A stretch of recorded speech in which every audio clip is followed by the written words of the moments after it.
Hey, everybody. If you're listening to this, you are listening to the first free hour of this episode of The Shift with Doug McKenty. If you like what you're hearing, please consider subscribing to the show in order to access the full feature-length versions of the podcast, as well as have access to the members forum, where we discuss potential topics and interviews and dive deep into the overall concept of the shift. For only $6 a month, not only do you get the full-length episodes, but also an opportunity to co-create with me, your host, Doug McKenty, the future of the show. Go to www.theshiftnow.com or patreon.com/theshift and sign up today in order to help make the shift possible. Thanks for listening and enjoy the show.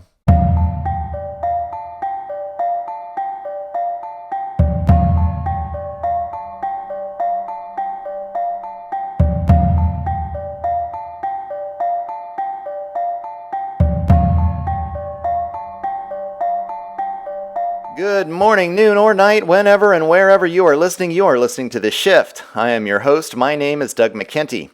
This episode was recorded on October 1st, 2020.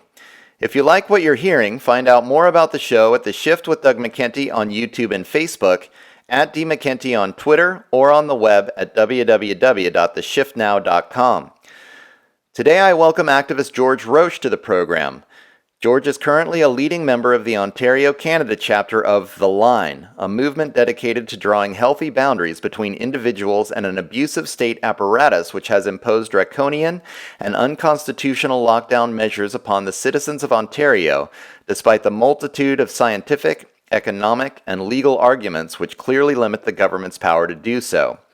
His education includes a bachelor's degree from George Brown College and postgraduate work in psychology from Trent University, with a focus on addiction and family systems theory. After his university studies, George went on to engage communities across Canada by producing outdoor music and circus events. His unique skill set allows him to not only organize politically, but to understand how and when political organization is necessary to create a healthy boundary between the individual and the state. In other words, George Roche knows when to draw the line. Today on The Shift, we're going to engage in just this type of psychological analysis of the state and those who seem to so blindly acquiesce to the dictates of state power. In this important episode, George is going to explain why so many seem incapable of thinking clearly in the face of government dictates, and unable to engage in rational discourse with those who question the official narrative. When applied culturally, family systems theory provides the perfect paradigm to understand what is happening in the world around us. If we think of the government as an abusive father, and the uncritical reactions of most citizens as the result of a powerful trauma bond resulting in Stockholm Syndrome, current world events pertaining to excessive coronavirus lockdown measures begin to fall into place. Are we witnessing the result of decades of behavioral conditioning, victimizing the masses into a state of cult-like obediency to a narcissistic master class? Is the mainstream media just a medium for gaslighting by a handful of sociopaths suffering from control issues? Stay tuned as George Roche and myself take a deep dive into this psychological analysis of the COVID-19 government lockdowns and find out how to heal yourself and others when confronted with emotional abuse on such a massive scale. Those with healthy psychologies know how to set emotional boundaries when confronted with such an abusive relationship. Those with the ability to see through the trauma bond know when to draw the line. Find out more about George and The Line at www.thelineinternational.com. I want to thank George Roche for agreeing to come on the show, and thank him for helping to make the shift.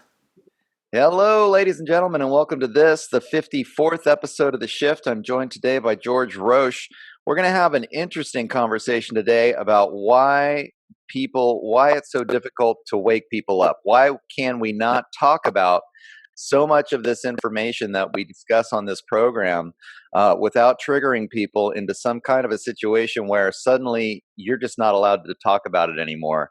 And I'm going to start out with two personal stories. One, when the whole COVID thing came out, somebody started this Mendocino County 5th District page on Facebook, and we're getting into it, and we're trying to figure out what's going on, and people are posting what Dr. Fauci is saying, and other people like myself are posting some of the information that was coming out on the PCR tests and the case numbers and the alternative view of what's happening. And eventually some people started to notice that some of their posts were going missing. And they were like, hey, who the moderator of this page, what's going on?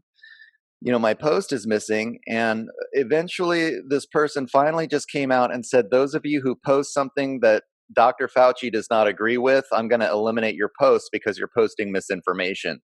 And that was the end of it. It was like I had to talk to the lady. I said, I'm not going to participate in this page if you're going to censor alternative perspectives. And she said, I hope the door doesn't hit you on the way out. She was just anyone that disagreed with her point of view, the point of view of the state, was just wrong and needed to be censored. And there was no debate.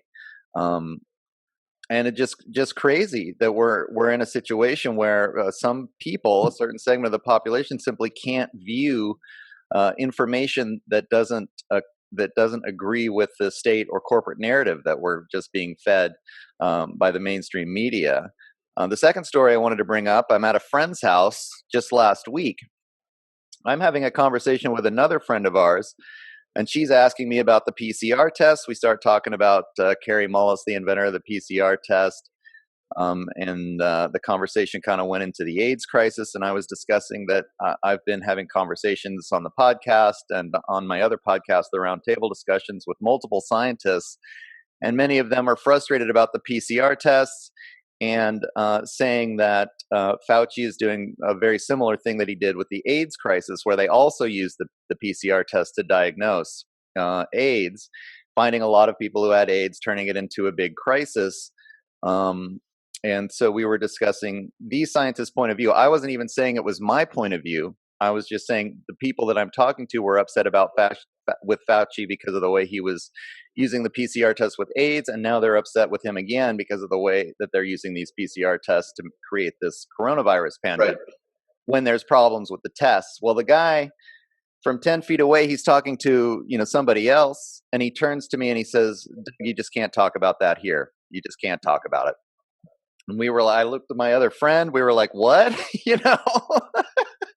Awkward. Like, not here. You can't talk about it here. And it was like, okay, and obviously this person got triggered into some place where I was doubting the official narrative and he couldn't handle it. So to discuss this issue and what to do in these kinds of awkward situations, and maybe potentially even how to discuss issues that go against the corporate narrative, the corporate or government narrative, with people that just can't hear it. I mean, is there a possibility to have a rational conversation with people that aren't unwilling to engage, and also a lot of the psychological factors that are involved in terms of why people get triggered into these states of mind where they can't have reasonable conversations. You can't even show them facts or data or scientists that disagree with the dominant paradigm. So joining me today is George Roche. You want to tell people a little bit about your background, and then we'll get into this fascinating conversation.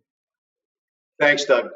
Well, over the past 20 years, I have delved into the clinical psychology world, the world of child development, addiction, human behavior disorders, interpersonal issues that plague various relationships. And we are certainly living in times where a lot of that is required. People definitely need to understand how all of this can explain what we're experiencing, especially given the case where well-meaning therapists and people in the field are typically charged with the task of helping relationships, personal and professional relationships, understand that some of the behaviors that are ailing the relationship need to be gotten rid of. Change is required. And yet today, we are seeing almost an endorsement for these kinds of behaviors, where it's becoming the new farm for relating to people. However, it's very counterproductive to build a relationship when we have people who are attempting to will their own views on us, and when we go to rebut them, they shut us down. This is very characteristic of childhood. and the rules that we've all been raised on, what Alice Miller, one of my favorite writers, refers to as the poisonous pedagogy. So exemplified in both of your stories is the control rule. Naturally, a cardinal rule of shame-based families is the desire to will control over another person's views or opinions, positions, and beliefs, naturally because they're inconsistent with what we believe, or they believe rather. So certainly we're starting to see boundary violations with utter social impunity where people feel it's their right to condemn you for expressing any alternative views. Whether they're correct, accurate, right, or wrong, we're still seeing this energy that people are invested in. And the aim of that energy is to get rid of the discomfort that you are triggering in them. That's really what this is about. People are very uncomfortable today.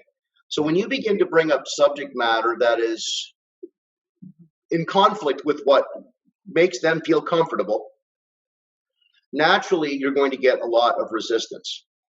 So people are telling us now that they have found comfort in their discomfort.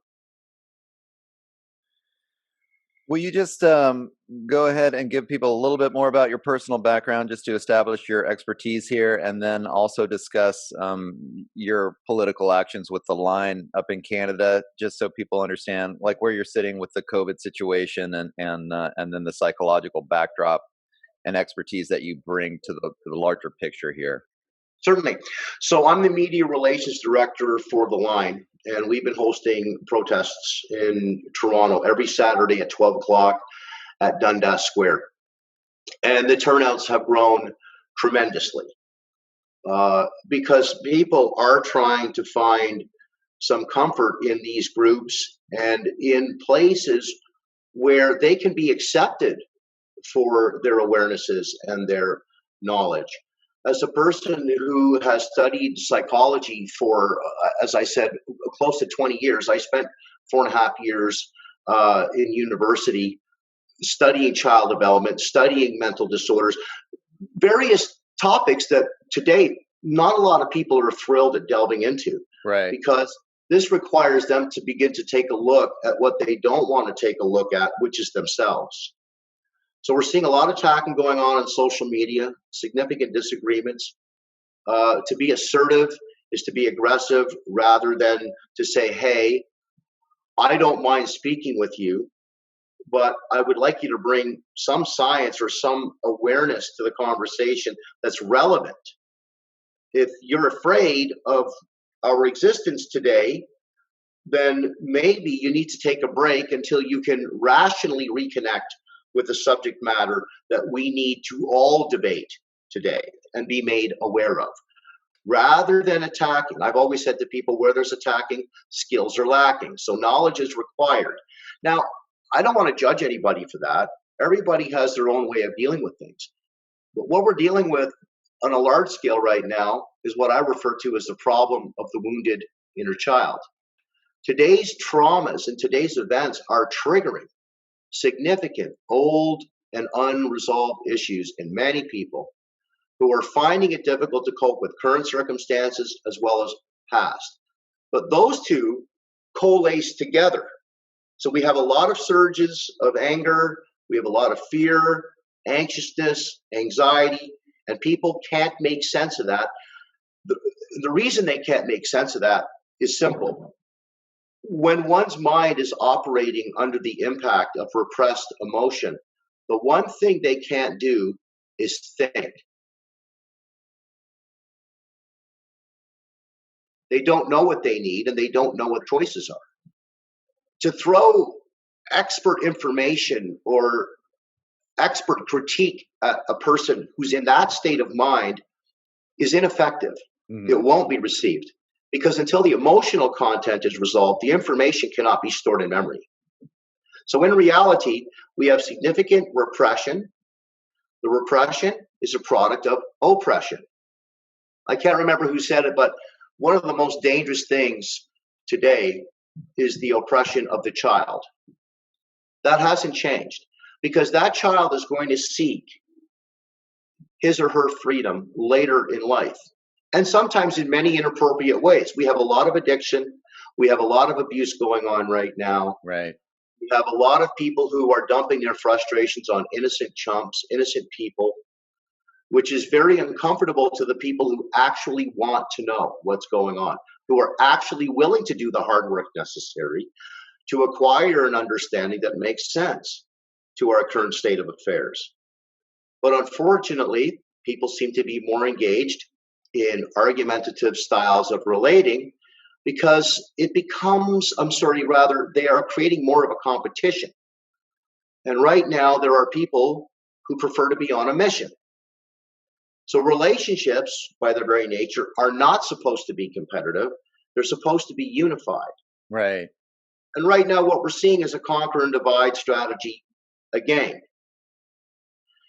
I think many people are behind in the information. Historically, we're dealing with many things from recent years that are now being visited upon the world, and people are trying to make sense of it because it's coming at them at a rate of speed that their minds aren't used to processing at.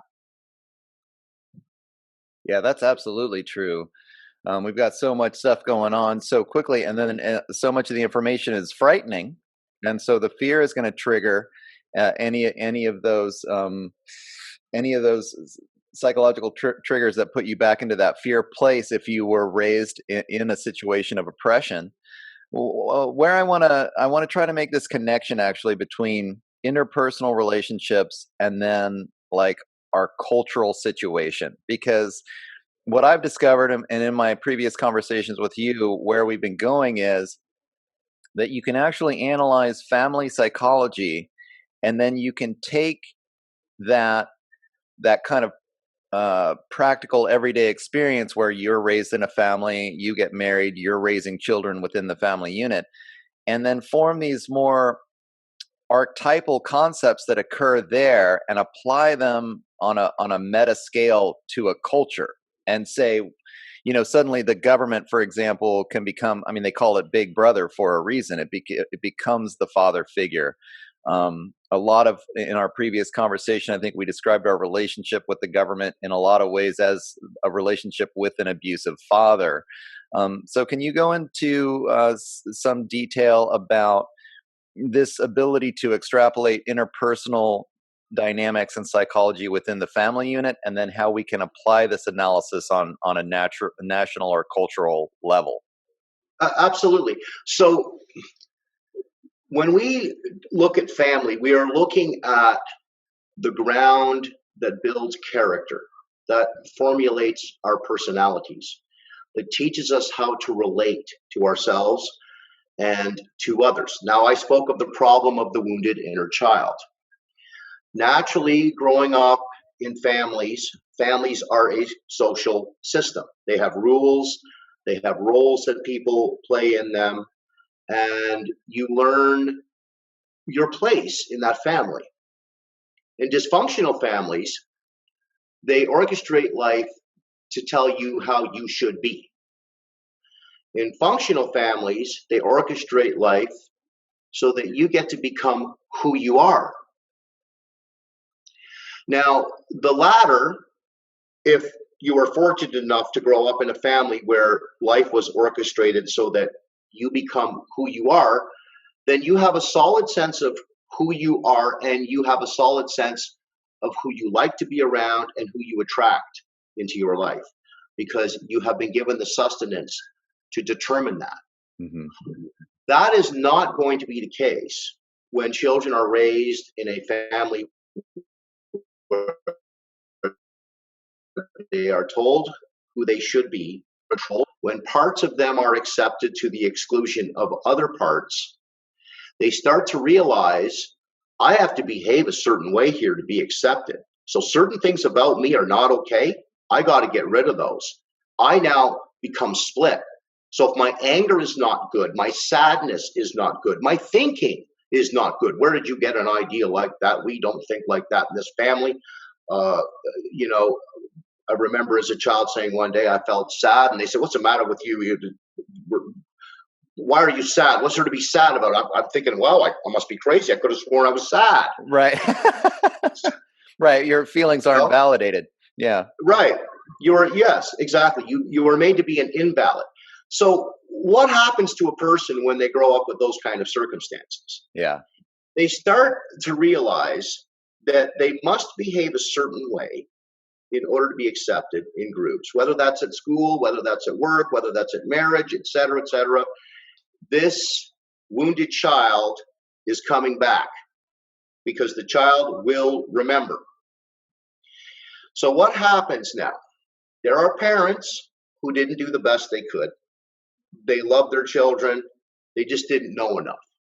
Mm-hmm. Then we have parents who whip and beat and get weapons of torture, belts, switches, spoons, whatever. Right. And, to discipline this rambunctious child. And actually, what's being taught to the child is how to be shut down. Now, those people are not doing the best that they could have done as parents. Thus, they have caused an alteration in their child's psyches and how that child and later the adult will view themselves in the world and in their relationships. Mm-hmm. These are the people who naturally seek out alternative methods of self-regulation. Addiction, being a pathological relationship, its purpose is to align current suffering in exact accordance with the past and to see to it that such past suffering remains inaccessible. I mentioned that a few people are thrilled at delving into their histories because there is shameful content there. Right. And it's very, very difficult. We have self-blame. We have people feeling, criticized and attacked. These tapes that children learn in abusive families amount to 25,000 hours by the time a child is between 5 and 7 years old, irrespective of the culture. So we have a lot of influence that is simply being recorded over the years that has been stored in this child's mind, and that is the hard drive by which is running the show. Right. Currently, we have significant amounts of age regression. People who are recapitulating childhood are reliving the rules to which they are raised and subjugating those they are interacting with to those rules, even though they hated them. Yeah. Even though they found back then they were trying to fight for their psychological lives, they're still subjugating people today on the very rules that they found they protested years ago. Right. Unless they heal from the damage, they're just going to repeat the cycle of violence. This is what we see. It's the only template that they know. Mm-hmm. They are emulating their parents. They are still loyal to the rules that they were once raised on. And anybody who contests the family rule book is to be discarded, is to be debated, shamed, humiliated, contempted, rejected, right, insulted, and set aside. Let's talk a little bit about the public school system or the institutionalization of the individual, because almost all of us spend tens of thousands of hours in a public education facility, and we can go back to the foundations, at least here in the United States. You're probably familiar with B.F. Skinner or the concept of operant behavioral conditioning, but this is actually the philosophy behind a lot of what's going on in public education. And then, just the concept of, like you're talking about, if a person's not free to discover themselves, well, we go into a public education situation where you're only allowed to regurgitate what the teacher is telling you. If you disagree with the teacher or have a different view of things, you're going to get an F on the test. You're going to get punished. And only if you regurgitate what you're taught, you're going to get an A. So even if your family is relatively healthy, you may be in a traumatic situation throughout this public education situation that's still going to kind of train you into exactly this kind of psychology. From my point of view, I mean, you can talk about this, but so this type of psychology that's based on reward punishment rather than conformity, freedom, right? Right. And then even in the social situation, you think about like they're talking about how you learn how to work within the group. You're thrown into a situation where you're only hanging out with people your own age. Some of the kids are the popular kids. Other kids are getting, you're in this whole milieu of emotional You insanity know, where the shame and the other kids are going to shame you if you don't conform, not and that's completely separate from the way the teachers are treating you if you don't conform, well, right? you So become an outcast. yeah, Yes, you are ostracized from the group. right, right, You're put out in the hallway. right, You're separated.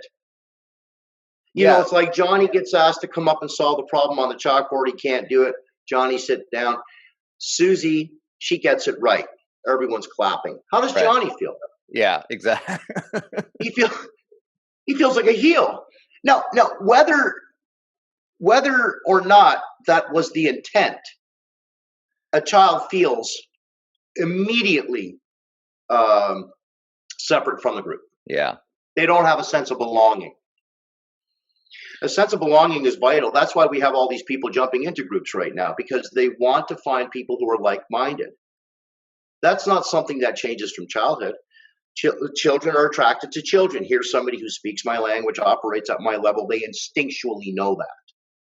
The same thing happens with people who have the knowledge that we do. Excuse me, that we do. We want right, to find people who are like-minded because that nurtures us. That's affirming. It's mirroring.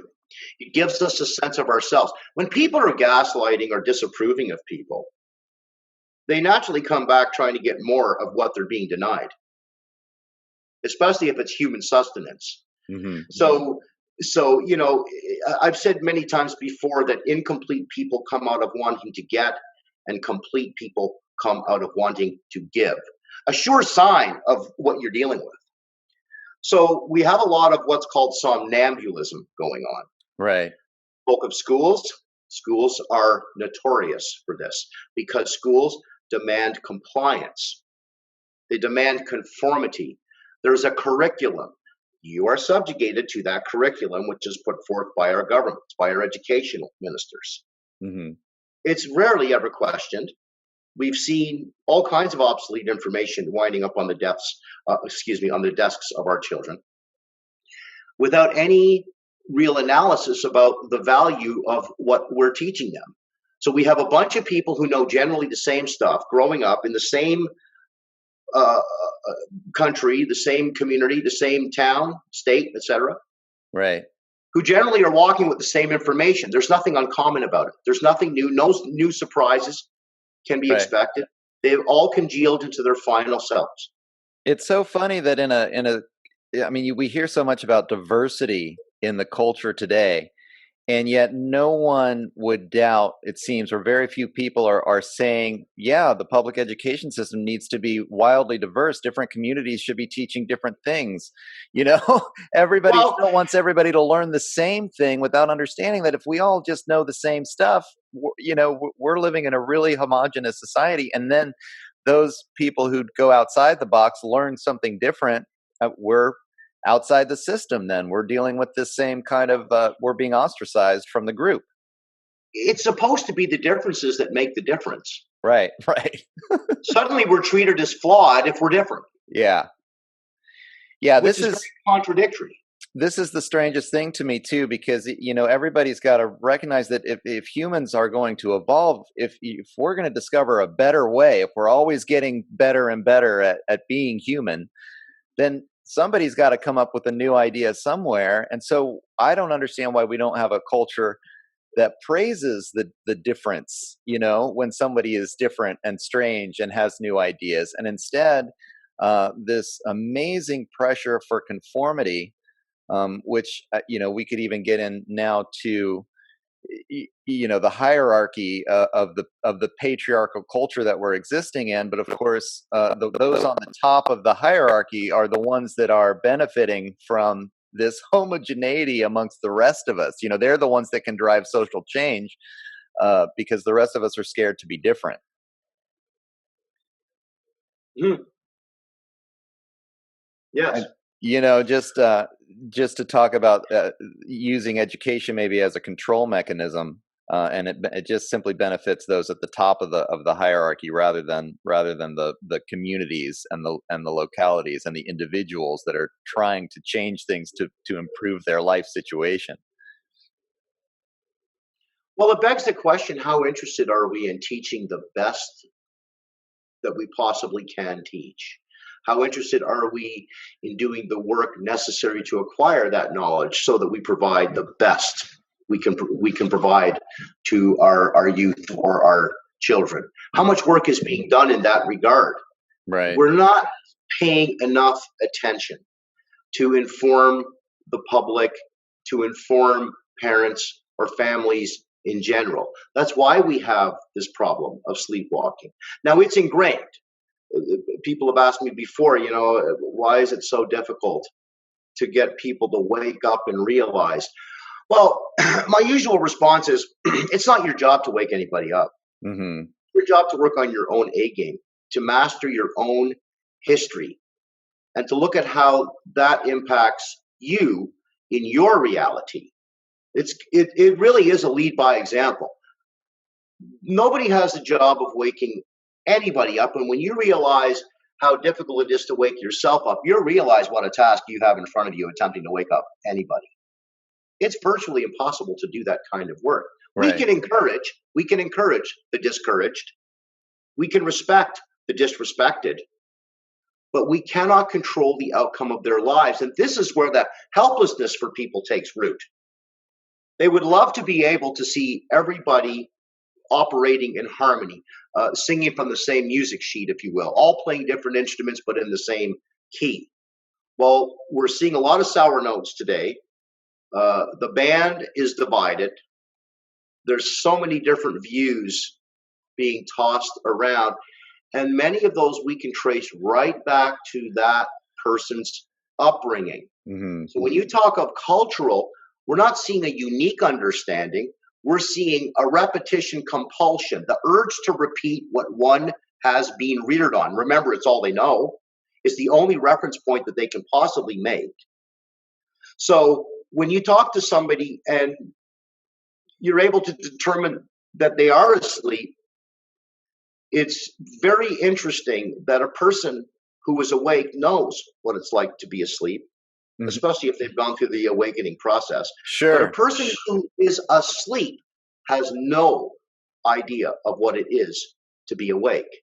Right. So there is a major imbalance there. People with a lot of the insights and knowledge that we speak of, whether it's culturally, it's about personality, it's about family, and all of those intricate modes of interest, it's very difficult for people who are asleep to enter into a conversation with individuals who are aware of deeper meaning, who are able to assemble concepts quicker. It makes other people feel somewhat inferior. And I think we have to draw a delicate balance between how we share information and take note of how people are receiving it. Mm-hmm. Mm-hmm. That's the best thing we can do for people who are asleep, to offer them some comfort. I don't think judging them or moralizing or contempting them or getting into arguments with them is the way to go. But we do have to confront reality, because confronting is an act of telling the truth. And to care enough to confront, which is a lot of work, is an act of love. So when we challenge people, we're actually giving them the kind of love they may not have ever received as a child. That is foreign. In other words, unfamiliar. Right. Is not familiar. I wasn't raised like that. The Hatfields versus the McCoys. They did it differently in the Smiths' house. Right. The Joneses, they're doing something different over there. We have no idea what's going on. So naturally, there's a lot of different family systems. I mean, as children, we scanned this stuff. We would go to people's houses and we would see that they did dinner differently. They celebrated Christmas or Easter differently, or birthdays differently. We took notice of this stuff. The social context is very much the same. How are my friends getting spoken to by their parents? How are they being treated by their parents? Well, they don't do that in my house, you see. So we have a lot of different what people call norms, social norms. And naturally, everyone's normal is different. To harmonize that, in my opinion, requires people having access to the right information, Mm-hmm. and also demonstrating a willingness to distrust what they think they know and digest that new information. Well, that's just it. I mean, trying to show people information that they're not ready to hear, and then they just shut down. So let's get into that a little bit. I want to kind of go back to what you were talking about, that wounded inner child, and then this split that happens within people when they're confronted with alternative points of view. Because you're a kid, but you have these wounds because you're not allowed to really express yourself. Your feelings aren't validated, and you're having fears. Your parents have their own problems. You're having these So fears. what happens? What happens to that Mm-hmm. person, Yeah. right? Well, let's go back into the earlier stages of childhood. You have 9 to 18 months, which is infancy, 18 to 36 months, which is toddler. Those are extremely important phases of development. First of all, infancy is about trust. Yeah. So I believe it was Eric Erickson who found that by the time a child is 2, their sense of trust must be greater than their sense of mistrust, or it will pervade all subsequent relationships. It's going to play a key role. Naturally, we have bonding issues. We have anxiously attached. We have distancing. Some children feel that they're distant from their parents, they're still attached. So we have a lot of attachment disorder going on at that stage when trust is not established. So infancy, you see, when you're born, your public life and your personal, your private life are one and the same. But as this child goes through these stages of development and they start to experience wounds, what we call unmet needs. So for instance, let's do some math. If there's 8 needs that an infant must have met, but only 4 of them were met, they move on to the next stage of toddler, where maybe there's another 8 needs. And I'm just being figurative. I'm not going to name all the needs. Maslow's hierarchy of needs is online. Anybody can get it, and everybody's human, so we all have generally the same needs.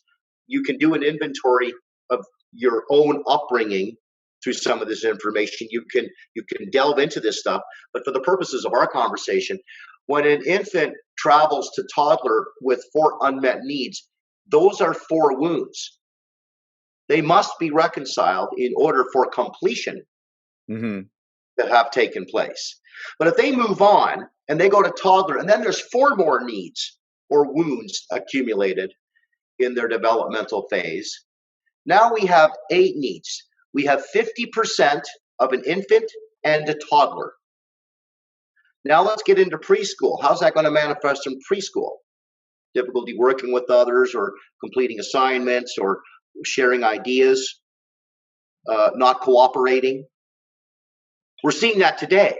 So we can trace everyone's behaviors today that we can deem immature, socially inept, undeveloped, right back to the childhood climate. Like the rings of a tree, they all remain intact. And once you learn how to detect them, how to name them, then you're able to size up who you're speaking to. How plugged in are they? Are they aware of themselves and of others? So when we speak of consciousness, which is for Latin to know with awareness, we have 2 forms of birth. We have a physical birth, and by the time you're 3 years old, you've got to go through psychological birth. That is, I know who I am, I know who you are, I understand what you need, and I understand what I need, and I understand how to relate to you. I understand how to have empathy. I can be sympathetic towards you without taking control of your life, but I want you to be responsible for yourself. Now, how is a wounded, abused child to know any of that when their environments are either chaotic or neglectful? They're not getting that sustenance. That toolbox is in dire need of replenishing later in life. So when we talk about waking people up, we're talking about completing childhood. They're both one and the same. So if we have a bunch of adult children running around today who have half a toolbox, which is resembling half of their needs being met, then we have a half a person. They are asleep. Now, you can't go back to childhood and sit on daddy or mommy's lap to get those needs met. So now the only way to do it is to find people who understand that. This is why we have therapists. Because in families and in general professional relationships, people are not going to want to play the role of therapist for you or to help you to complete the process of your own developmental polarities at the workplace. It's just not something people are going to do. But people have to be aware of this. You can't know what you don't know. There's a significant amount of innocence here that must be recognized in all of this, because people are making mistakes today that they probably would not make if they knew better. But they don't know better. So they're doing what they know how to do with the knowledge they've got. I've said there's a ton of innocence around this because people are generally doing the best they've known how to do with the knowledge that they've got. For instance, we wouldn't have staff attacking people who aren't wearing a mask if they were trained properly, if they knew the laws of human Right. We wouldn't have that. We wouldn't have all this arguing and fighting going on. So when people have these unmet needs in childhood, they're going to develop coping mechanisms, right, to deal, and they're not healthy coping. I mean, this is what results in addiction issues or controlling behavior, where they're trying to deal with the fact they have these unmet emotional needs, and so they use these coping mechanisms to replace that they developed in childhood. My parents aren't meeting this emotional need. If I utilize this coping mechanism, I can either manipulate the situation so I can get what I want, or maybe I'm numbing the pain, or all of these different coping mechanisms that are unhealthy and that are unconscious. So you're not aware, you're not using reason or logic, or even or having an emotional awareness to be able to deal with the situations. You're kicking in to a subconscious coping mechanism that was developed in childhood in order to deal with the fact that you have these unmet needs. You want to get into that a little? Well, certainly. I mean, you're dealing with ingrainment. We said there's 25,000 hours in a child's mind that have been recorded and internalized from their environments, the way that they're spoken to from earlier on, right up to age 5 to 7.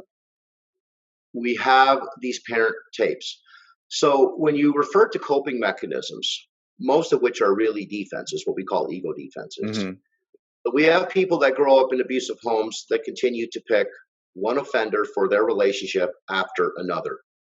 And they will swear to you every time that this time they're going to be lovely, caring, available human beings, only to have another disaster. Right. Which supports the ingrainment I speak of. So we're not going to get rid of this with skilled wording. So since we can't talk it out of ourselves or read it out of ourselves, I see a lot of codependents buy a lot of books because they're going to read themselves into recovery, you see. Sure. It never works. It never works. As a matter of fact, it could be dangerous. You can deepen your wounds by having information trigger these unresolved issues. So we've got to do something about it. Healing requires action. Now, that's not going on with addiction. That's not going on with picking an unhealthy relationship repeatedly, obviously. That's not healing. That is coping, but it is a dysfunctional type of coping because people have learned ways of perpetuating their wounds rather than caring for them. And if we're perpetuating our wounds, then we are simply repeating the very dysfunction to which we were raised and that we protested against, disagreed with. However, repetition breeds retention. If you're exposed to an environment that is repeatedly disregarding your needs, over time you will have learned, I am to disregard my needs of myself and of others. Right. That's the conditioning. That's what you're being taught. You're being taught that relationships are based on power, control, secrecy, fear, distance, distrust, the numbing of emotions, isolation, and shame. And this is how you honor your parents. And subsequent relationships. I mean, nothing faster than abuse does. Nothing. If we want a society of people who are dysfunctional, unavailable, where we find they have difficulty with their bonds, their relationships, then clearly we are repeating a modality of family that is highly undesirable, but it's very dangerous to structuring a society of functional people who are available to contribute to its growth and its health. That's what we're talking. Right. And where I want to go with this is I want to try to understand why then what's going on when we're talking to someone and then all of a sudden they get triggered into a coping mechanism. I get that that's because we've opened that wound from something that happened to them in their childhood, an unresolved issue, an unmet need. They've developed this coping mechanism. And then we go and let's say we talk about, I think the towers at 9/11 are falling at free fall speed. Scientifically that can't happen unless the structure underneath was taken out, right? You can't fall at the speed of gravity. That's a great analogy. And you point it out to someone and they just go, well, you can't talk. That's crazy talk. The government told me that the building collapsed and it was the pancake theory and that's what's true, and they'll even say the scientists said that that's true, and like as if no scientists disagreed with that, even though everybody knows you can't fall at free fall speed, right? I mean, right. It's not even just science, it's just common sense, but you bring it up and suddenly we've triggered some coping mechanism, and it seems to me like maybe what are we talking about here? We're talking about maybe the unmet needs of childhood get projected onto the government, and the government becomes the thing that is fulfilling those unmet needs. So then when you doubt what the government says, you instantly trigger this, what's called cognitive dissonance. Does that make sense to you? And maybe even explain cognitive dissonance a little deeper for the audience. Okay. We have significant gullibility. Historically, people will have disagreed with their governments more than agreed with them. Suddenly, in the current state of affairs with COVID-19, we have more people believing in what their governments are doing than ever. Mm-hmm. This is very contrary to historical times. Usually it's people confronting their governments. Right. I mean, it's supposed to be the government fearing the people, not the other way around. We put these people in their chairs. And currently we have a bunch of them behaving as if they're the last ones that are going to be there. So we have a lot of gullibility to deal with. And when somebody with the real stuff, the real information, shows up to a person who's been believing something that we know is categorically false, right, and we barge in with information that may be more powerful than what they've been believing, and it actually makes it to their brain, cognitive dissonance is the order of the day, because they are receiving information that is truthful, which can trigger a depression. It can trigger isolation.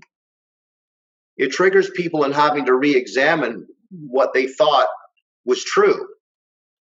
And again, the longer somebody has been believing a lie is the same length of time, in many cases, it takes to discard that information. Mm-hmm. Because remember, they were comfortable believing this. Right. But suddenly you have walked up, or somebody has walked into their reality and said, no, wait a minute. All bets are off. You got that wrong. Now that is received as an invitation for almost war, and it almost resembles war. You're seeing this online in unprecedented amounts today, where the division, the me versus you, the Hatfields versus the McCoys. Right. Remember, anything that the amygdala, the memory, sees as resembling the passive response. So we do and say things that are irrelevant, that are ineffective, that didn't work back then at all. Uh-huh. How are they going to work today? So the reconciliation that people are trying to make falls through the cracks. And cognitive dissonance is there to let any observer know that the person has been triggered. Right. I'm not ready to receive this. See, and again, getting back to well-meaning therapists and clinicians in the field, they've got to touch these areas very gently, because remember, we're sensitive to this. Why? Because we understand where its origins lay in childhood. You just can't walk up with skilled words and talk somebody out of an abusive, dysfunctional family. That's not going to work. It's so, and this is why I wanted to have, one of the reasons why I wanted to have this conversation, because it's so easy to get angry. Like I almost did get angry. and even I actually my own anxiety got triggered by the experience with this guy who shut me down, because I was like, man, that guy doesn't have the right to shut me down like this. And I'm pissed off about it. And, I could have stood up to him, but I have to take a step back and go, this is not going to help. If I get into a fight, this guy has been triggered into a fight or flight mode. He's in a battle. He's not thinking rationally. And there's nothing I can say to get him to go back into thinking rationally. And I really I need to have compassion, not anger. If I have an anger response, we're just in a fight, a fight to the death. Well, your example exemplifies what I just said a moment ago. Mm-hmm. When the amygdala sees anything that resembles the past, guides the response. Yeah. You notice how you just said, this guy triggered me. He triggered my anger. Right. You see, right. Our memories know the true score. Yeah. It's all in there. It's all in there, right? You're recorded. It's all in there. It doesn't get erased. It's a program. And interesting how you say, I got angry. Well, yeah, because remember, anger is always about the past. Yeah, right. Fear is about the future. Anger is about the past. So, and the wonderful thing here is that anger and love come from the same well springs of the human being. They're both life preserving. So here you are in this situation, you're trying to preserve yourself, Maybe afterwards you go back after the trigger's over and you realize, oh gosh, maybe I could have had a little more compassion. But in the moment, that guy triggered me. So difficult. Right back, yeah. We go right back to the earliest of times when that anger was first recorded. We don't even remember the event that caused it. Yeah, right. But we store memory with all five senses. So whatever is not consciously acted out is indirectly acted out, thus indirectly discovered. So we need a trigger. We need a situation that reminds us of the past. That's how we discover it. Mm-hmm. Remember, when we send children to therapy who are non-logical and who can't speak, they're still living in the world of felt thought. We give them dolls to play with, because the only thing recorded in their physical interactions with these dolls is their environment. There's nothing inauthentic about that. Mm-hmm. The child knows the true score. They're going to project that experience onto the dolls. That's how science was able to determine behaviorally what was happening to that child in their environments, how they were being raised, spoken to, how they were loved. So I go back to what I said. When you see a child getting angry, listen, they're giving it to you. They're not asking for your permission. Are you okay if I'm angry with you? Yeah. We have a lot of chameleons today, right? Sign a contract, you don't get angry at me. Kids don't do that. They're letting you have it in the moment, because they know when you violate their rule book, their human rule book, you're getting it. Whether you like it or not, it could be, and it doesn't matter where it is. Nature provides these kids a very loud voice of disapproval. And now those kids, though, are about to get shut down. Where is the oppression, the oppressive quality? This is what we're experiencing today. We have people today that are adults who are still afraid to show up to our protests because they have a specter of fear or anxiousness that someone's going to show up and give them heck for it. Right. They're about to be punished. You see? Absolutely. There's something, the voices, there's something wrong here. I'm doing something wrong. They may not be able to identify, but the hunter's coming and they're going to find out that you're doing something wrong. See, that is what I call fighting the ghosts of mom and dad. Huh. But they're experiencing their parents in these other authority figures, whether it's the police, whether it's the judge, whether it's your prime minister. They're experiencing their authority figures, their original source figures are being experienced in these people with whom they are going to give them trouble. Punishment is, and so these current authority figures can actually manipulate people based on the trauma experiences from childhood, right? I mean, absolutely, they're taking advantage of the fact that people were weakened in childhood to have power over you now because you're subconsciously conditioned already to be frightened of the authority figure and do what you're told. Exploitation. Yeah, right. You're being exploited. Yes. Come on, there's no secret in the field. It may be uncommon knowledge to the average person who probably hasn't studied much of this, but it is a very common understanding within the field. Therapists know when you're in an age regression. Yeah. We know when you have been triggered and it's a family upbringing related matter. That's not hard. Once you know what to look for, it's pretty simple. Again, I go back to people who continue to pick people who remind them of their parents, whether they were offenders or whether they were very loving and supportive, welcoming parents who orchestrated life so you got to grow up to be who you were. I did a whole bunch of family system seminars over the years. I worked with youth and stuff, and I said, I'm sorry, people would say to me, gosh, I've been married to my wife for 25 years. I feel like I've known her all my life. Well, yeah, you picked your mother. Right. for better or worse. For better or for worse. Yeah, I feel like, I've known my husband forever. Yes, you picked your father. Right. That's why you feel like you've known them forever. Because we're supposed to pick people who remind us of our parents. Yeah. And Either it goes both ways. Mm-hmm. It goes both ways. You pick a loving, supportive partner because your parents were loving and supportive, so that's familiar. That's okay. That's approved. Mm-hmm. But I'm going to keep all the good ones at arm's length if I was abused and let them in the door because that's familiar too. That's what I equated love with. Right. So that's the scariest thing I know about. You have to go through this healing process in order to close the cycle of violence. And the healing process takes time and it takes this awareness. You have to make the subconscious conscious and then become aware of what's going on. And then you have more personal power to deal with creating better boundaries and not perpetuating this cycle of violence. Correct. But we've got to name the content. Mm-hmm. In order to make something conscious, it's got to have a name. Right. That's the problem we have. Parents weren't sitting there naming behavior. This is a belt. We're going to beat you with it. They're not. They're just doing it. Okay. They're just doing it. Right. There's no names.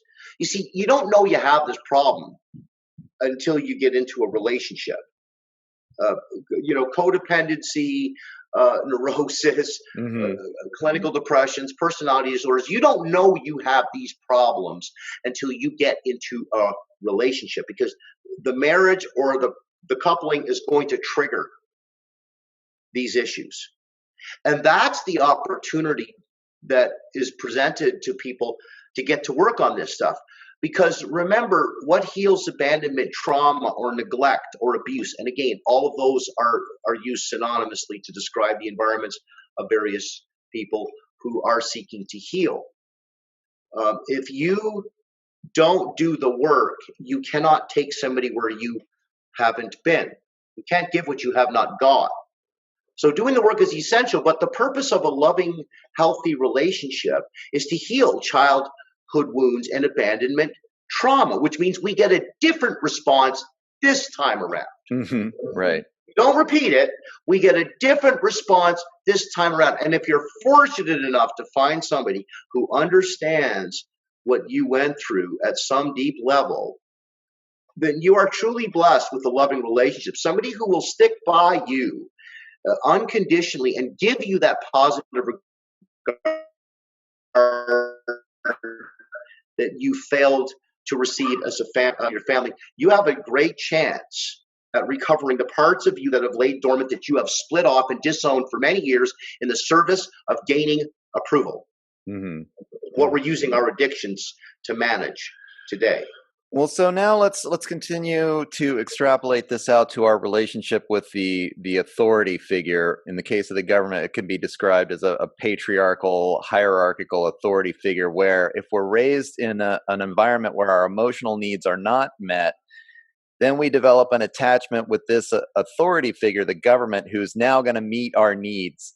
Right? Is this an accurate depiction? We become emotionally attached to this hierarchy, and the authority figures in the hierarchy are meeting our needs. So we're gonna believe what they tell us, and we're gonna do what they say, because theoretically, because they're the ones that are now I'm gonna helping us answer with our needs. that. Right. I'm going to answer that in the context of what's going on today, specifically today. Yeah, let's do it. Because there are various examples that we can decode and define. But currently today, because people are afraid, they're going to basically take what they can get. Today, what we're seeing resembles significant Stockholm syndrome, Yeah. where people, at one point may have resisted their captors, have resisted the offender, but as they spend more time getting conditioned by these people, they start to feel a bond that, dare I say, the awake person wouldn't even consider entering into. A contract that one wouldn't even read. However, once again, we look back at the continuum, and we look back, as I refer to the rings of the tree, we trace this right back to childhood. Remember, a child fears losing their parents' love. They cannot hate them. Thus, they are confronted by a tormentor that they love. Now, what are we seeing today?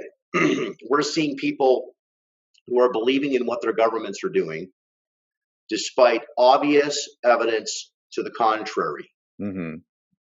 Denial is not a river in Egypt. It's an ego defense. Right.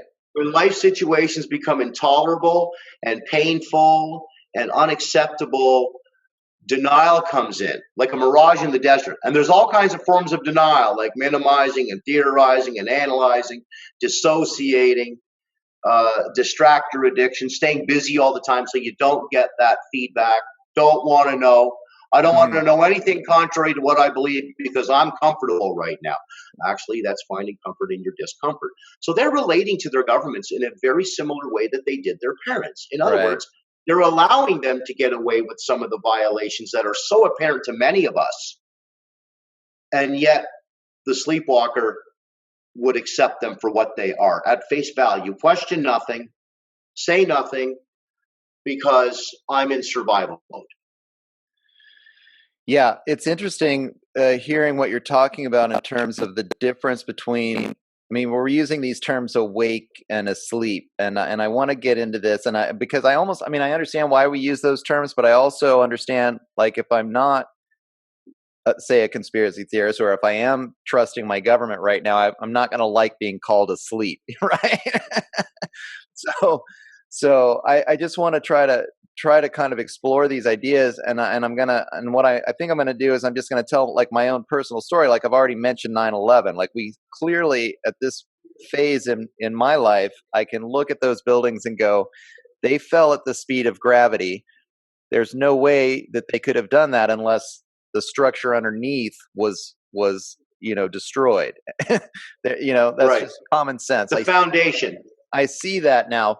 I see, when I look at a picture of the Pentagon, there's a hole in the side of the building and there's no plane. I can see there's no plane there clearly, but most people, even though they can't see a plane there, I know they can't see a plane, they believe that a plane hit that building. I mean, and it's like, okay. But having said that, it took me 3 years of consistent research on the internet before I was convinced, right? It took me years because, like you said, it's this long process of like coming to the conclusion that, like, wait a minute, I can't trust this authority figure. They're lying to me. They're taking advantage of this trauma bond that I have with them. And so it's actually a long process, and I think it depends on the individual, certainly. And some people can see it right away, Other people, it could take them a lifetime to break the trauma bond, like you're talking about, this Stockholm syndrome that so many have with the authority, that what I like to call the corporate government complex, that is at the top of this hierarchy of authority that so many people want to cling to.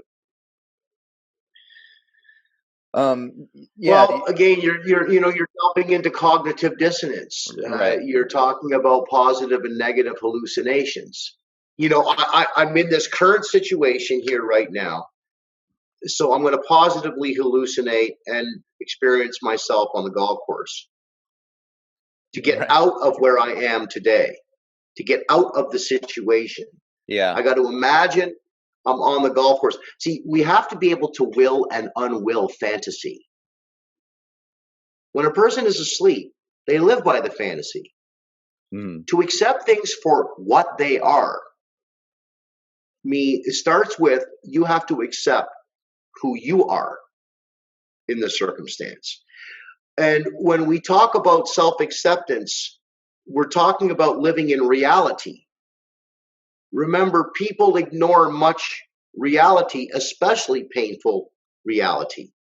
So seeking alternative forms of comfort for coping and management is very much a common practice for people who just don't want to accept what's really going on. Or they're gullible and they buy excuses. Dad's lying on the deck because he has a bad back. Mom doesn't say he's an alcoholic and he's passed out. No, he's just lying on the deck because he's got a bad back. Yeah. And we're gonna take that, and that's good. We don't question anything. Right. So how does that manifest in today? Well, the government tells us that we need to have these vaccines. And because they said it, they're the experts, and why would any person argue with that? Why would you argue with that? Your government said it. They're experts, have educated them on what they need to tell us. Right. We should take that at face value. Why are you questioning that? Why are you rocking the boat? Well, I mean, and it's so funny that this is the argument, right? That, well, the government has the experts, this is science, and so the government's telling me what their experts are saying, and they must be working for the good of all the people, despite evidence to the contrary, that they're only working for the good of the very wealthy at the top of the hierarchy that are controlling the government. Mm-hmm. And they won't see that evidence. They believe that the government and the authority figure must be good, and they're following only the most expert advice. So when I show up with other experts, they won't listen to those other experts. And it's even, what's fascinating to me is that they can't comprehend that experts can disagree. And then I can agree with experts that disagree with the government experts. It's like the government experts are telling the truth, and that's final. And if you disagree, then you're wrong. And if you disagree, you even trigger this cognitive dissonance, and you're no longer having a rational conversation with the person who's triggered. It's fascinating. It is fascinating. People, in order for anyone to grow, we have to rely on disagreement. Now, right. The problem we have right now is people, in a general sense, don't know how to resolve conflict. Of course, two different, people from two different family systems, remember, you're as different as a thumbprint. We'll go back millions of years ago. We're never going to find you again. You're the only one that there ever was. You're the only one that will be. So naturally, we've got to have a way of resolving conflict. But what we see now is we don't see people attempting to resolve differences or conflict. We see control mechanisms. Yeah, exactly. This is a huge problem. Right. I mean, because you see, when people want to control the narrative or control what other people say, generally what they're telling you is, I want you to take care of how I feel about matters, that you are responsible for how my life is going. And when you challenge that, right, you are in violation of my rule book, a rule book you have never read. Stuff happens in the moment. There's no, usually when there is an agreement, both parties know going in what is expected of them. This is not the case with spontaneous debate.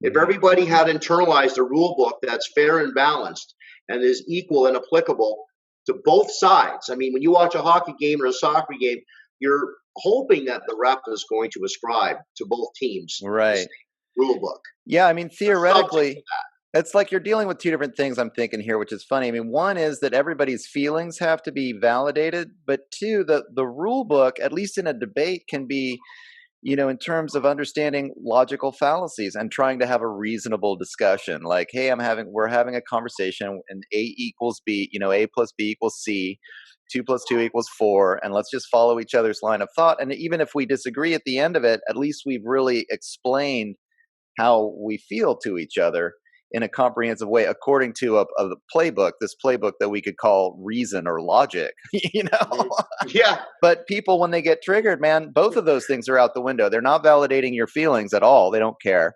And they can't follow along any kind of rational, thinking that's going on, and they're not engaging in any kind of debate. They're just using coping mechanisms, be they outright aggressive or passive aggressive, to avoid the situation, essentially, to avoid having to deal with information that they can't process.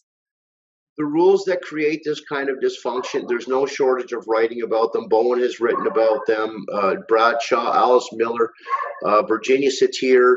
Mm-hmm. There is significant information. In my opinion, if people didn't want to go to the therapist's office to deal with their issues, there's enough information to compel them in that direction available today. There is so much literature that can help people to understand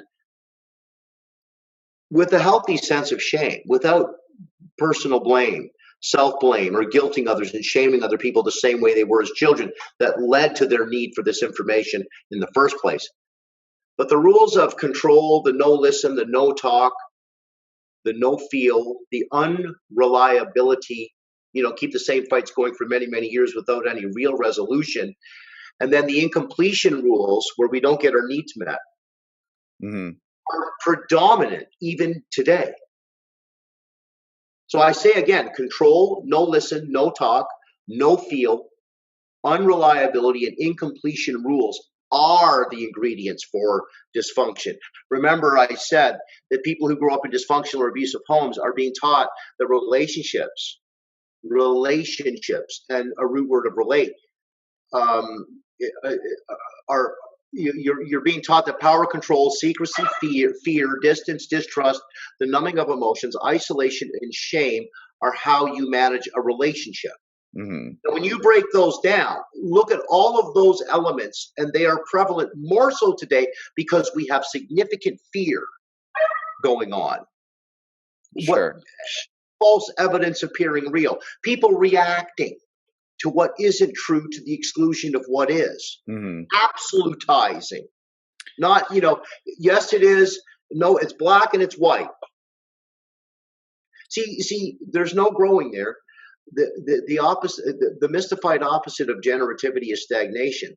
If you're not willing to challenge your own information, then you have bought a narrative that could be very unhealthy for you, hook, line, and sinker.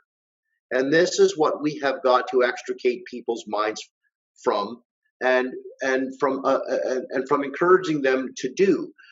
It's all the dis column. It's discouragement. It's disrespect, disillusionment. This. We've got to remove the disorganized thinking, the disorganized approach to how we bring ourselves to these kinds of issues, especially today, because we're hearing so many confusing things that don't make a lot of sense. They're mm-hmm. very inconsistent with what we expect is normal. I don't believe any person on the planet woke up in March or April and thought their worlds, their jobs, their lives, their families, their economies were about to be turned upside down. Not one person woke up with that fantasy, but it's here. It's here in a very real sense. The people behind the scenes are no longer hiding it. They're no longer deceive us. That's clear. They're now using force. They're now breaking down the very social fabric of a functional society, at least as functional as we can get, more so. We were moving along pretty good for a little while, and suddenly now it's all collapsed. And people are trying to make sense out of all that in 6 short months. Mm-hmm. It's not going to happen. It's not going to happen. Right. And social media is hardly a comforting place for anybody to get to work on some of this stuff, as especially rather the wounded inner child issues. Because again, we're talking about completion. We're talking about waking people up. That's a personal journey of waking people up. The best chance we have of waking anybody up is working on our own A games, doing the work that we need to do, leading by the example. Because the possibility of their taking notice of that has a better outcome attached to it than deliberately trying to wake somebody up. Right. Yeah. As soon as you trigger the cognitive dissonance, you're toast. And also, if somebody doesn't choose to heal, they're not going to heal. They have to make that choice for themselves. And so we have to actually continue to work on ourselves so we don't get triggered into trying to be controlling on them, be imposing on people that don't understand our perspectives or won't listen to our point of view. We become controllers if we let them trigger us into this mindset where it's like, why are you listening? Well, this is true. Oftentimes I've had people say to me, I feel like a rat deserting a sinking ship. I want to be able to help this person. I want to be able to clue this person in. Right. And sometimes you just have to allow yourself to feel the helplessness engendered in those situations, because there's nothing you can do to affect change. Just like having an addict in your family, where you have, until they choose to not be an addict, until they choose to want to heal, they're going to keep up with the pathological behavior because it's their coping mechanism. And you can't. You have to look after yourself. You've got to set limits. You've got to protect yourself. Right. You've got to be able to say to these people and consequences. I remember there was a show on one time, I think it was called Intervention. I kind of liked that show because they showed in a real sense how an intervention is valuable to a person's life, that there's an ultimatum now. You have come way too far. Mm-hmm. You're hurting yourself to the point where people who love you are terrified for you. And it's interrupting our lives. Right.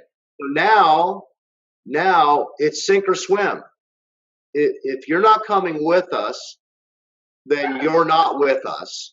And we're not here to support you, because your recklessness, your dysfunctional conduct is causing a problem for everyone now. Because remember, in families, there's always an emotional contagion.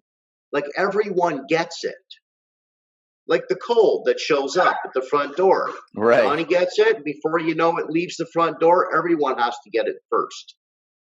And that's very much the same thing with dysfunction and dysfunctional socialization. Everybody is affected by the system that they are in. And yet we have all of these separate people that are individuals, but they don't get to become individuals because the whole is greater than the sum of its parts. If there's 5 people in the family and you have 5 problems, each individual is dealing with their own problem, a problematic situation. You have 25 people responding to one individual. You see, the whole is greater than the sum of its parts. We've got to do the math. I say to people, do the math. You have 5 people, 5 problems. 5 times 5 is 25. You see, you're multiplying the issues. And there's no way around that math. Mm-hmm. It's emotional contagion. Everyone's going to get it. So it's very important that people do their own work.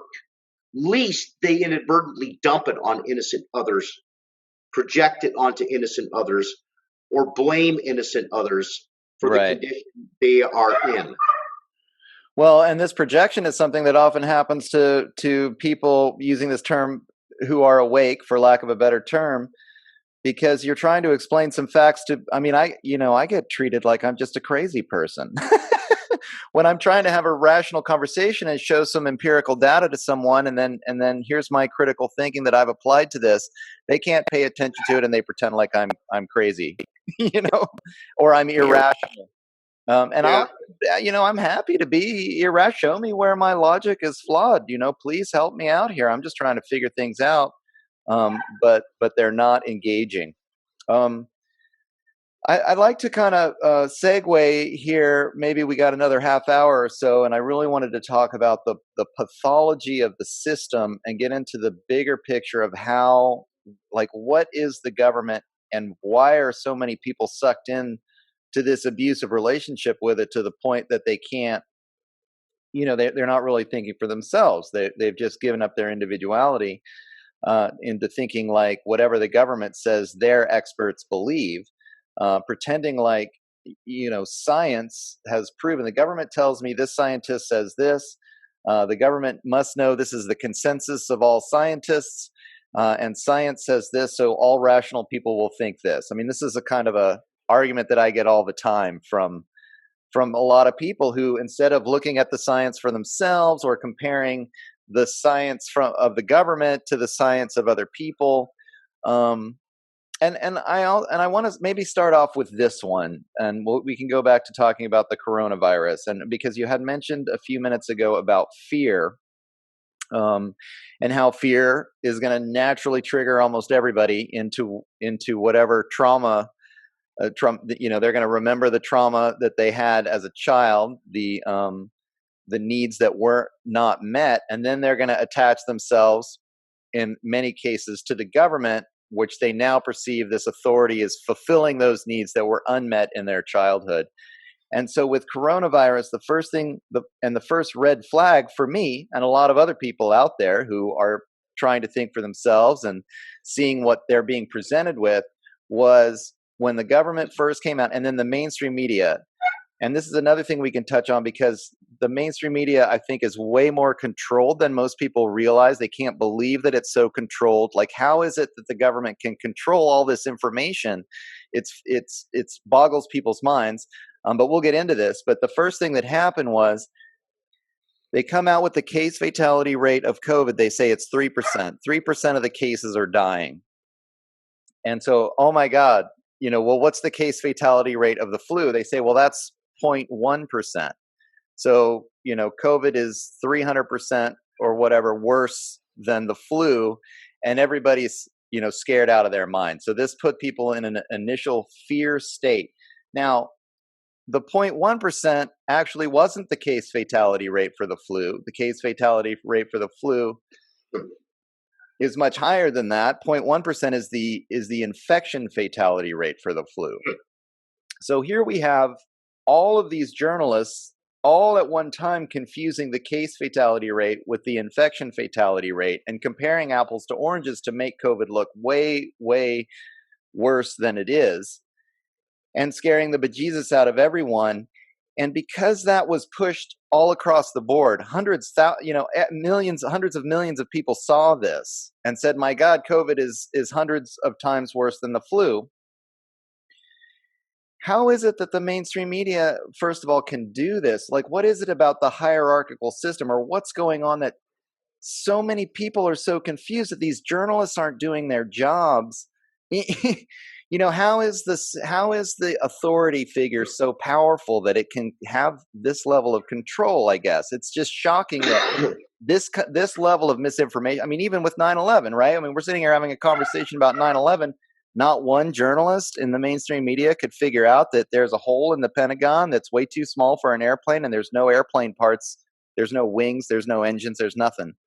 And nobody's going to question that. How is that even possible that there could be like a mass delusion on that level? And I guess where I'm going with this is to talk about, you were talking on the phone with me a bit ago about the sort of narcissistic tendencies of the authority figure. We're getting into this whole other, like, what is the authority? Why is it so powerful? Okay. And how can it convince so many people that disinformation, that There's a lot there to unpack. Mm-hmm. Let's talk about quickly, or I'll comment on what makes us similar across the board. All players, everybody involved, even though they have different roles and different motivations and purposes involved, there is one element that keeps us all on the same page here in terms of why we do what we do and its effect. Whether it's the government, whether it's the media, whether it's the listener, you, me, our friends, those we connect with on Facebook, the one emotion that defines all of us in our roles is fear. You can get anybody to do what you want them to do by scaring, as you say, the bejesus out of them. You want conformity? Scare the heck out of them.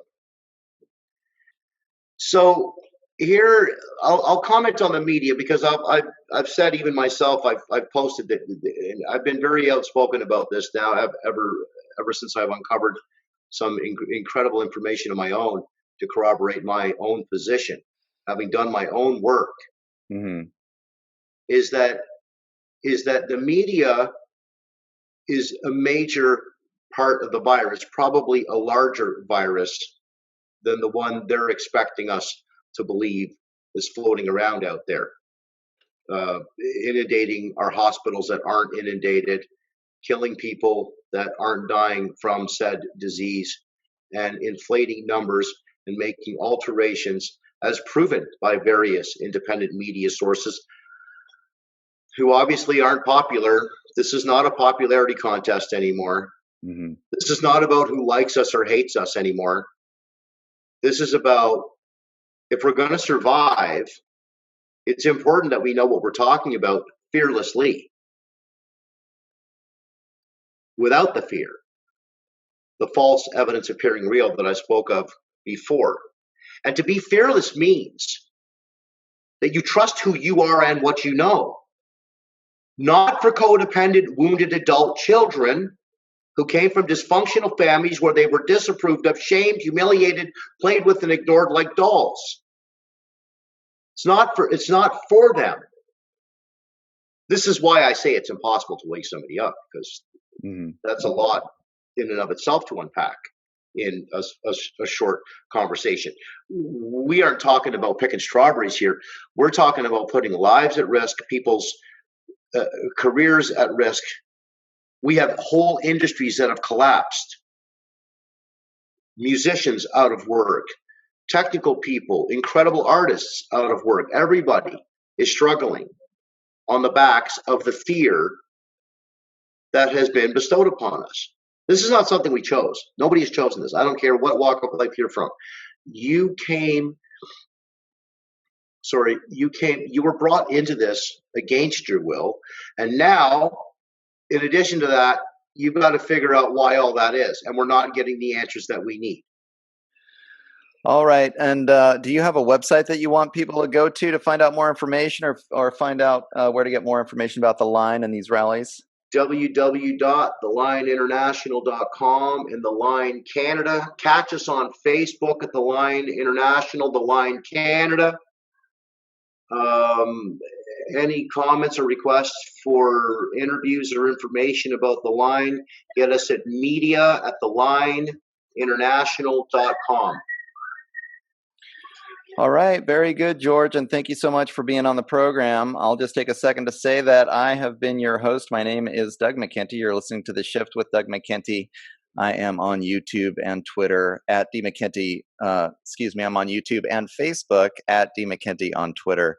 And my website is www.theshiftnow.com. So you can check out a lot of my other work there as well. So thanks to everyone for listening. And thanks again, George, for being on the program. I really appreciate it. This is a super huge issue, very important for people to understand how this psychology works. It's a real driver of what's going on in our culture, just in terms of our individual relationship with the culture, but also the culture's relationship with us, right? It's human psychology, and to do this analysis both on that personal level and on the level of how the system operates, it's just an awareness that people, it's the first level of awareness, right, before people can choose to heal themselves and discover the kind of personal empowerment that comes with that. So thanks for explaining all of this to people and having this conversation with me. Absolutely. Thanks very much. Yep, Thanks very much, Doug. And remember, if you don't know your history, you're doomed to repeating it. I hear that. All right. Thanks again, George. Take care. Thanks a million. Bye. Well, all right, ladies and gentlemen, another fantastic interview here on The Shift with George Roche. He actually got in touch with me because he saw one of the roundtable discussions that I did between Rocco Galati and Dolores Cahill, just discussing political organization between Canada and Ireland, international political organization around the coronavirus lockdowns. He gave me a call, and we just had this fantastic conversation. It's so rare that I find somebody that wants to go into the psychology of all of this. We probably talked for 2 hours, could have been its own podcast over the phone. And so I invited him on the show to have this conversation because it's so important. Those stories that I told at the beginning of the episode are just true stories. And I'm sure a lot of you have the similar stories where you go to a friend or a family member or a neighbor. You try to explain to them why you're frustrated with the coronavirus lockdowns, how you distrust the statistics coming from the authorities. Maybe you try to explain to them how the PCR tests work, why you're distrusting all of these positive cases, why you're looking for more accurate data, why you distrust the government sources. And the person just ignores you or says, I don't want to talk about it, or things instantly feel uncomfortable. These are all red flags of a toxic emotional relationship. And the more that we understand the psychology behind this, the more equipped we can be to deal with those friends and family members that simply do not want to listen to our point of view. They think that we're crazy. They call us names. They talk about us behind our backs. Oh, you crazy conspiracy theorists. All classic gaslighting terms. And no matter how hard you try, they won't look at the information that you present, and they can't engage in a rational conversation. Again, the term is a red flag. And so when you're a healthy person and you're trying to engage in rational conversation with members of your community so that you can go forward together, working together, dealing with problems that communities face, and you can't get through to these people, I could just go on and on. I have another story about working at my local radio station where, the rules stipulated that there was supposed to be a community committee, a committee of the members of the radio station that determined programming, and somehow just a handful of people had taken control, and only the program director behind closed doors decided what shows she was going to publish. And clearly, it was just understood that if you strayed from the narrative, and this was an NPR station, so if you strayed too far from the NPR narrative, you were just kind of considered a kook or a crazy person, and ultimately you would be censored. And this kind of passive-aggressive censorship is just ubiquitous.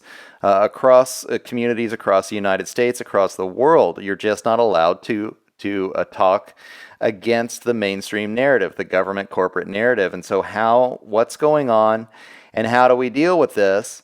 And so I had George on the show because his background in family therapy and clinical psychology just really allowed him and then the two of us to have this conversation that I think describes it the best that it can be described, which is as an abusive relationship. If we look at the psychology of patriarchy, I have a theory about how these are patriarchal societies, and this is a characteristic of a patriarchal society where you have a leadership class, an elite class that is in control. They're displaying clearly sociopathic, narcissistic behavioral patterns, and they impose their beliefs on those beneath them. Of course, back in the Middle Ages, the feudal lords with the divine right of kings would just throw you in the dungeon, or you'd be burned at the stake for being a witch for having ideas outside of the mainstream. And now, it seems they've refined these psychological techniques so that the way that we're educated, the way when we have jobs, one of the things I don't think we got too in depth in, because people want to say to you, well, surely all doctors aren't in on the conspiracy, or all journalists aren't participating in the conspiracy, and they, people wouldn't, if this was true, then they'd be reporting on it in the mainstream news, or the doctors would be subscribing hydroxychloroquine, and you're not an expert, so you can't say one way or the other. Well, I am an expert at making decisions for my own life. I can decide what kind of healthcare treatments I want to take, and I can decide what journalistic sources I think are the most accurate. Um, but it's not even about what it's about is this the corporate system is patriarchal, it's hierarchical. So these journalists and these doctors are following orders. What do we hear about Nazi Germany? Well, those soldiers were following orders. That's why things got so crazy. That's why nobody stood up against the tyranny. Well, why is everybody following orders? You know, these doctors are going to lose their jobs. We have an example of a doctor standing up for the hydroxychloroquine treatment when she went public. Dr. Simone Gold, she lost her job. What happens to journalists that don't want to write stories that simply regurgitate the government corporate narrative? Well, they lose their job, and it's passive aggressive. I ended up leaving the radio station because I couldn't work in that kind of an oppressive environment. And that's just the thing. It's become a passive aggressive form of censorship, and so many people engage in, they have this belief system that they just believe because it's been handed to them by the authority figures. And if you break outside of that belief system, you literally trigger them into a fight or flight mode. They're no longer capable of acting rationally. They just have to put you down and shut you up. And so, you know, I did an interview many years ago on the Thursday Morning Report. You can check that out at the website, www.theshiftnow.com, under free content. And it was about this book, Political Ponerology, where he described that only less than 5% of the people have to believe in the corporate narrative. It was a psychologist. He lived in Romania. And he witnessed the end of World War II and then the way that the communists, the Red Army, came in and took control of Romania. And then he lived behind the Iron Curtain for another, 30 years or so. And he was describing how could they take over. It only took 5% of the people to believe the state propaganda and to be manipulated, brainwashed in this way, to want to turn in your neighbor or to shut up your neighbor. These people would invariably find themselves in these middle management positions, and if you worked under them, there was no way that you could come out and be a whistleblower without losing your job, without being humiliated in public. I've done an interview here just recently with Mark Jeftovic about the cancel culture, right? We're experiencing all of these same things right now. We're experiencing gaslighting from the mainstream media, where they'll compare over and over again the case fatality rate for COVID against the infection fatality rate for flu. And everybody goes, oh my God, well, COVID is so dangerous. So it's so dangerous. We've been shown this over and over and over again. And they're not questioning, why can't we find out the infection fatality rate of COVID and compare it to the flu? Why aren't they doing the statistics similarly to the way they do the statistics for the flu so we can actually get a comparison?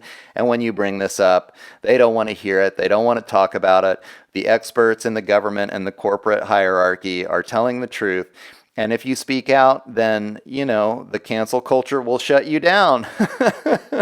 If you say the wrong thing on Twitter, the next thing you know, you're going to get banned. And so having George on the show to explain what is going on, I think it's important to really realize, even if you're raised in a healthy family, if you're going into a school situation where parroting the party line gets you an A, and questioning the party line gets you an F, that is a trauma response. You're getting inflicted emotional pain if you don't believe what you're told, and you're getting a reward if you do what you're told. And so this is a classic form of behavioral conditioning. You guys can read up on the work of B.F. Skinner, which is the foundation of modern public education, where he talks about operant behavioral conditioning. So we go through this system 12 years of our life in public education, and we're conditioned to believe what the authority figure tells us. And to buck the system requires a lot of emotional strength, and some of us have been able to do that, and the rest of us just cannot hear it. The rest of us are going to clearly think that fight or flight response, as soon as you say, hey, the authority figure's not telling me the truth, then their Stockholm syndrome is going to kick in, and they're not going to be able to identify with anything other than what the authority figure, the big brother figure, the father figure is telling them is true. They absolutely believe that their captor, their enslaver, their slave master is actually the person that they're learning how to self-identify with. This is the person who takes care of me. They actually care about me. Yeah, sure, I have to pay a lot in taxes. Sure, sometimes we have to go into lockdown. Yeah, we have to wear a mask. But Big Brother's, he's not abusive. He's there to protect me and help me.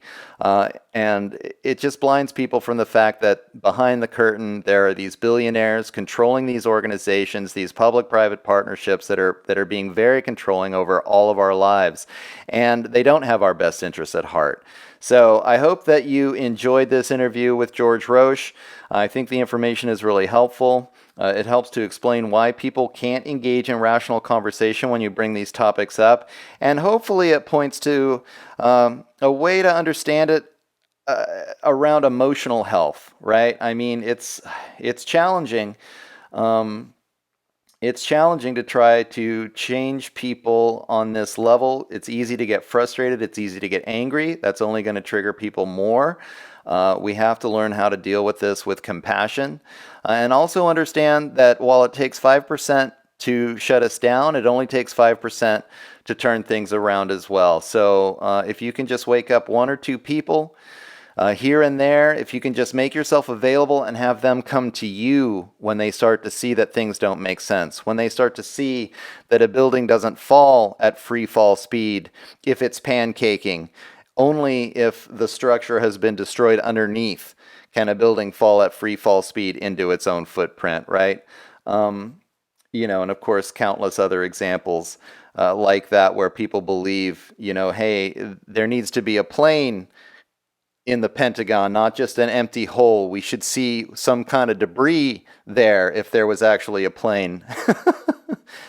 But this is how they can cast a spell over humanity, and this is how they get people to follow them. I believe that these patriarchal institutions have been engaged in this kind of psychological manipulation for thousands of years, and they've actually perfected and refined it through a lineage of knowledge of how to do this, passed down from king to king, and corporate CEO to corporate CEO. For a long period of time here. So this is what we're up against, but remember, the solution is to have compassion and be extremely patient, and really to wait for people to come to you, and when they ask questions, to be there to help teach them what's going on. So thanks you all for listening. I hope you're taking something from this in terms of how we can make a positive impact on our community, and I hope that it explains to you why things are the way they are, and how to react without getting frustrated and without feeling angry, and without feeling isolated, because there are intelligent people out there who see what's going on, and we can continue to fight the good fight. So thanks for checking this out. Again, hope you got something from it. I just want to remind you that you can find out more about George Roche and his work with The Line Canada. You can actually go to thelinecanada.com or www.thelineinternational.com.